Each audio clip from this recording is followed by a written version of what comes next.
الله وبركاته.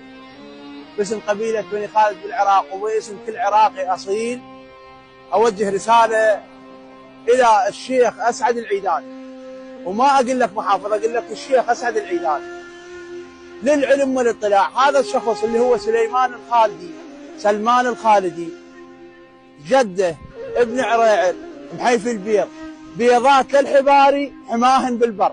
جده محيفي البيض دخل عند الحباري ونهى على البيض، قال لا حد ياخذ من هذا البيض. هاي واحد. محمد العونان شاعر بال 1317 احد شعراء الكويت، طبع عليه خروف ويركض وراه قصاب، وطلع لي قصاب قال له هذا دخيلي ما تطيب، وشال حساب الخروف في الطاق وودى الخروف ودعا عند ناس وقال لهم هذا يظل عندكم الى ان الله ياخذ امانته. فيا اسعد العيداني، العرب واصاله العرب وانت شيخ وتمثل العيدان، خليت بصمه على عمامك العيدان، وهي بصمه تسليم الدخيل.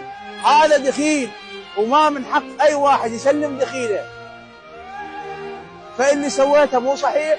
وكل بني خالد بالعراق وخارج العراق، وبنفس الوقت العراقيين الوصلاء اهل الكرم والشجاعه والمروه اللي يستنكرون هذا الشيء، هاي فعلتك سويتها مو صحيح، والمفروض تطلع بالاعلام وبالقنوات وتقدم لنا المبررات اللي تثبت انت ليش سلمته.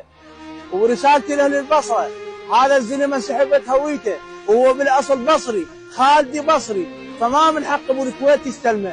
فهاي لا بالقانون ولا بالعشائر ولا بالدين الاسلامي. الرسول عليه الصلاه والسلام من فتح مكه ب8 هجريه قال من دخل بيت ابو سفيان فهو امن، ومن دخل بيت الرسول فهو امن، ومن دخل المسجد فهو امن.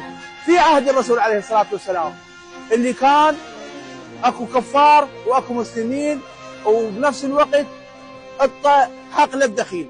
فانا اشكر اسعد العيداني على موقفه اللي سواه ويا بني خالد ويا كل العراق والعراقيين، واشكره على هذا الموقف اللي سواه لعمامه وخلى بصمه عليهم تسولف.